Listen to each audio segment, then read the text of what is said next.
The deep, rhythmic pounding of drums pierced the stillness of the night.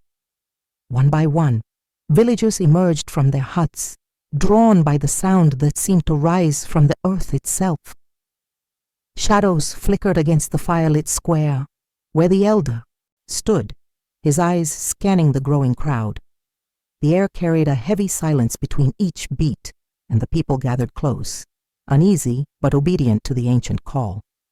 A young boy burst into the square, his chest heaving and his eyes wide with terror. Words tumbled out in gasps, his voice cracking. "I saw them! The ancestors!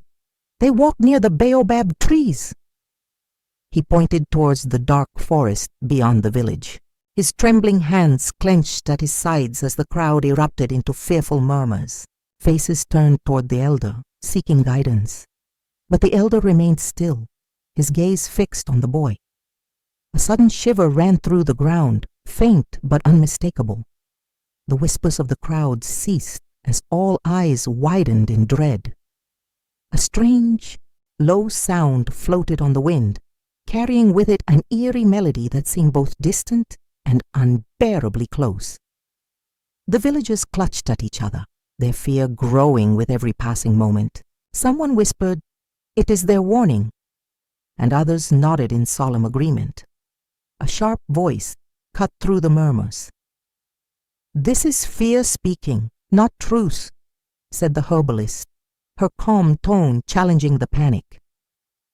Her steady gaze swept the villagers, searching for reason amidst their terror.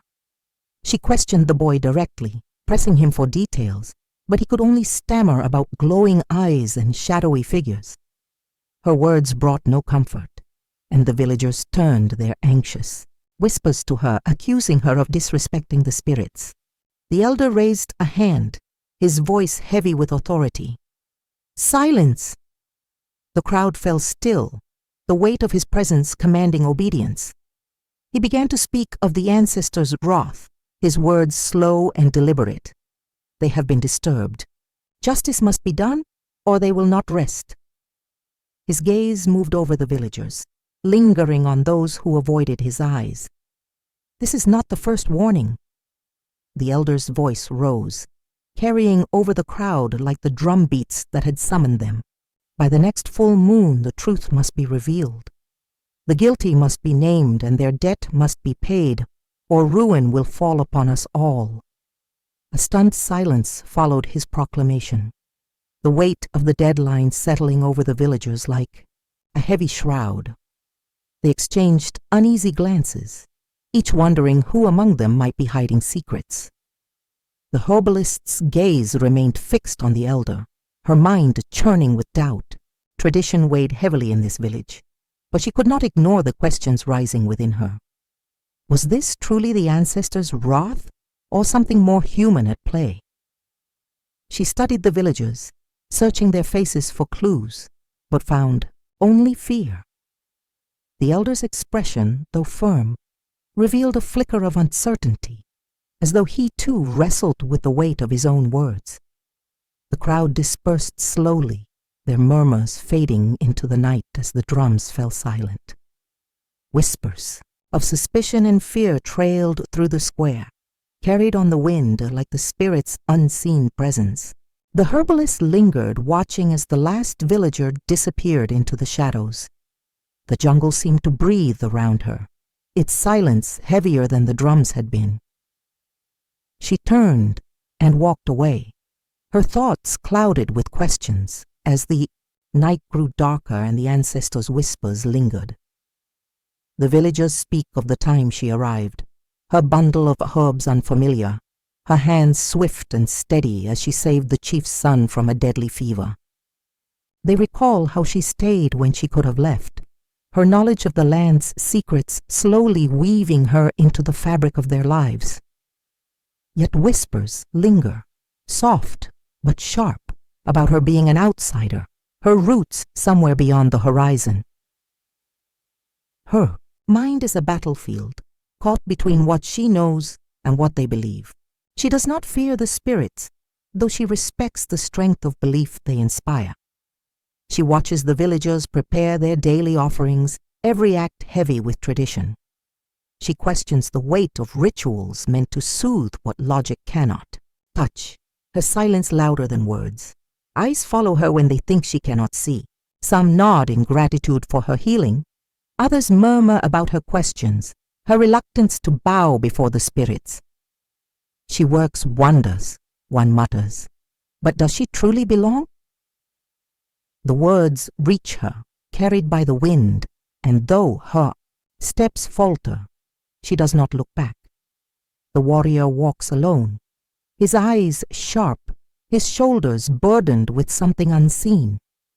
He helps where he can, his strength unchallenged, but he speaks little. The villagers trust him in battle, but not in peace, where shadows of a past betrayal seem to cling to his every move. He avoids their questions, his silence a shield. Her voice rises above the crackling fire, spinning tales of the ancestors, their power, and their fury. The children sit wide-eyed. The adults nod gravely, some whispering prayers as her words paint images of betrayal and vengeance. She smiles, her tone soft yet cutting, leaving the villagers unsure where truth ends and her imagination begins. Their paths cross in the square, the tension thick and unspoken. Nia's gaze lingers on the warrior, a flicker of recognition exchanged but not explained. Amani watches them both, sensing an undercurrent of history that binds them. Words are few, but the air between them hums with distrust and something yet to surface. The square comes alive with color as masks are donned and chants begin, their rhythm slow and deliberate. The air grows heavy with the scent of burning herbs as dancers move in patterns passed down through generations. The villagers' voices rise in unison, offering their songs and prayers to the unseen, their movements full of purpose and reverence. The elders speak of the moonhounds, their voices low and filled with warning. They tell of creatures that roam under the full moon, hunting those who disturb the sacred ground. The villagers listen, their faces pale, their silence heavy with fear. A child clutches their parent's hand, the tale enough to stir unease even in the bravest hearts. She stands apart, her gaze fixed on the dancers, the flames, the faces lost in fervor. The rhythm is hypnotic, the chants powerful, but her mind turns over questions that have no easy answers. She does not speak, her silence a barrier against the growing tide of belief around her. The villagers speak in hushed tones, their words a patchwork of rumor and half-remembered tales. They speak of a betrayal long ago, something tied to the very ground they walk upon. Their voices drop further as they approach the elders, who shake their heads and turn away, refusing to say more. The elders sit in a circle, their faces lined with age and wisdom. Questions come, hesitant but persistent, yet their answers are few. They speak in riddles, deflecting with phrases of protection and respect for the spirits. Amani watches their unease, the way their hands fidget and the way their silence speaks, louder than their words. She turns to the griot, the keeper of stories too old for memory, but too important to be lost. The griot's voice is slow and deliberate, their words weaving a tapestry of truth and allegory. Amani listens, piecing together fragments of betrayal and sacrifice, her mind racing with questions as new layers of mystery unfold. The pieces do not fit, but they push her forward. She clutches the fragments of folklore and suspicion like tools, her resolve sharpening with every unanswered question. Whatever lies buried beneath the surface, she knows it must be uncovered. She steps forward, her path uncertain, but her purpose clear. The first cries began at dawn. Livestock pens stood empty, the earth around them torn apart by massive footprints that led toward the forest. Men and women gathered, their voices sharp with fear. "This is no animal," someone shouted. The spirits are here." Eyes darted between the forest and the elders. No answers came. The children clung to their mothers, whispering prayers as the villagers began to fortify their homes. The elders stood in a circle, their faces heavy with worry. "This is a sign," one of them said, his voice shaking. "The ancestors are restless. They demand respect." His words spread like fire through the crowd. The drummers began their rhythm, summoning the village to make offerings. A hush fell, as the women laid fresh calabashes of milk and honey at the sacred tree. The ground beneath them remained still, but the air crackled with tension. The griot's voice wove through the night like a haunting melody. Long ago, this land was guarded by those chosen by the spirits, but greed grew in the heart of one, and betrayal spilled the blood of the innocent. Gasps followed his words. "The ancestors remember," he continued, his tone dropping low. "Until justice is served, their anger will not fade." Eyes turned to the forest, where the shadows seemed to move with a life of their own. The warrior stood apart, his fists clenched. Amani approached, her tone sharp. "You know something." His silence was heavy, but she pressed on. "The footprints, the warnings. What is it you're hiding?" He finally spoke, his voice filled with shame. "My ancestors were part of the betrayal. Their greed cursed this land. I thought it was buried with them, but the spirits have not forgotten." His confession brought no relief, only more questions. Together they walked the edge of the sacred ground. The markings were unmistakable. Human footsteps, not spirit trails. Fresh scars marred the earth, as if someone had dug there recently. Amani crouched, running her fingers through the disturbed soil. "This isn't the work of the ancestors," she said. "Someone is using their name to frighten the village." The warrior's jaw tightened. Who would dare? Neither spoke the name that lingered between them. The storyteller's voice cut through the village square. "This is her doing," she said, pointing at Amani. "Her disbelief has angered the spirits." The villagers murmured, shifting their gazes. Amani stepped forward, her voice calm but firm. "And what proof do you have, Nia? Or are these just more of your stories?" Nia smiled, her words sharper than her grin. "Some of us still respect the old ways, herbalist. Perhaps you should start." Amani's suspicion grew with every word. Nia spoke.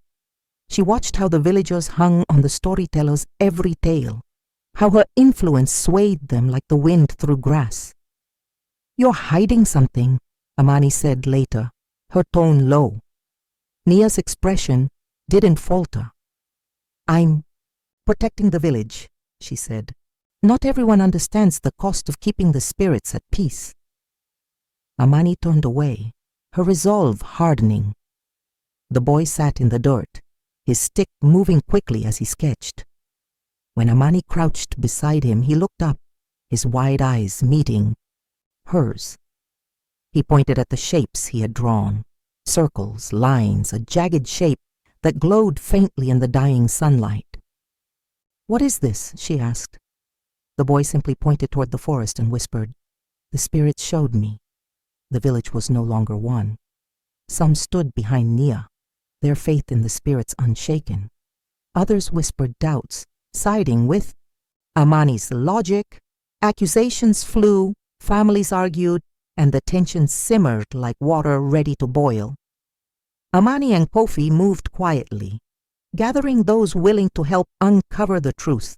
Trust fractured like dry clay, leaving betrayal and fear in its wake. The ground shuddered violently, sending the villagers into cries of panic. From the edge of the forest, a figure darted towards the trees, moving faster than the eye could follow. Amani's heart raced. "There's your spirit!" she shouted, grabbing a torch and running after the shape. Behind her, the villagers stood frozen, too afraid to follow. The forest swallowed her, the shadows deep and unrelenting. The figure was gone, but a faint light pulsed through the trees. She moved closer, her breath catching as she saw the artifact. An ancient, jagged relic embedded in the earth, its glow unnatural and alive. Her fingers hovered over it, the warmth of the light brushing her skin like a warning. The artifact pulsed once, then again, its light growing brighter. A low hum filled the air, deep and foreboding. Amani stepped back, her mind racing. This was no gift from the ancestors. This was something older, something forgotten. She whispered to herself, "It's not a curse. It's a warning." The forest seemed to listen, its stillness broken only by the faint sound of the artifact's hum. The tension crackled as Amani stepped forward, her voice sharp. "You knew something all along. The whispers, the fear, it was your doing." Nia's eyes darted around the square, seeking allies in the crowd. "I did what I had to do," she said, her tone defensive. Amani's words cut through her defiance. "You disturbed the sacred ground. The spirits did not rise on their own." Gasps echoed through the crowd, but Nia's face remained still, her silence confirming the accusation. Nia's voice broke under the weight of the stairs. "I had no choice. The artifact was meant to protect us, to give us strength, but I went too far."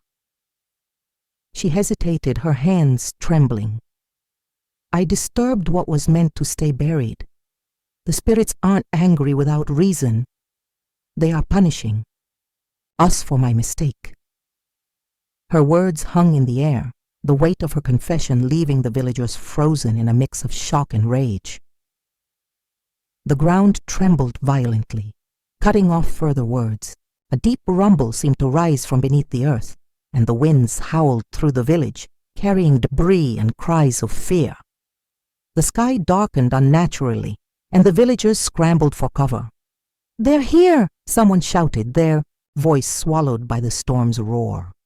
Fires flickered and died, and the tremors grew more intense, splitting the ground in jagged lines that snaked towards the sacred tree. Amid the chaos, Kofi stepped forward, holding a small, ornate artifact that gleamed faintly in the dim light. "This belonged to my family. It was taken from the sacred ground long ago." His voice rose above the storm, steady and resolute. "Perhaps this will calm them." He approached the sacred tree, his steps slow but deliberate. Placing the artifact at its base, he bowed his head. The winds began to still, and the trembling eased, leaving the village in an uneasy silence. The air grew still, but the villagers remained frozen, their eyes darting between each other and the tree. "Is it over?" someone whispered. Amani stood apart, her gaze fixed on the tree and the artifact resting beneath it. "For now," she murmured, her voice low and filled with doubt. "But this wasn't the end. There's something else."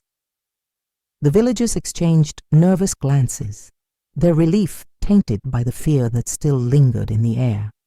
The artifact began to glow, faintly, pulsing with a rhythm that seemed alive. Amani stepped closer, her eyes narrowing as the light grew brighter. "This isn't a curse," she said, more to herself than anyone else. "It's a signal, a warning." The words carried a weight that pressed down on the crowd. The ground beneath the tree shifted slightly, a deep groan echoing from below. The glow intensified, illuminating faint carvings on the tree's roots and the artifact itself. Amani knelt, tracing the markings with her fingers. "These aren't just symbols. They're warnings. This land isn't just sacred. It's hiding something." The realization hit her like a wave. It's not the spirits we should fear. There's something buried beneath us, something ancient. Her voice faltered as she stood, her mind racing. Her words were met with silence. The villagers exchanged hesitant glances, their fear outweighing their understanding. "We cannot ignore this," Amani urged, her tone firm. "If we leave it buried, It will destroy us. Nia stepped forward, her voice filled with guilt. Why should they trust you or me? We've both led them astray. Amani's eyes burned with determination. Because the truth is bigger than either of us. This isn't about blame. It's about survival. The villagers gathered in small groups, their whispers a chorus of uncertainty. Some argued to leave the artifact alone, fearing further wrath. Others urged action, their voices trembling but resolute.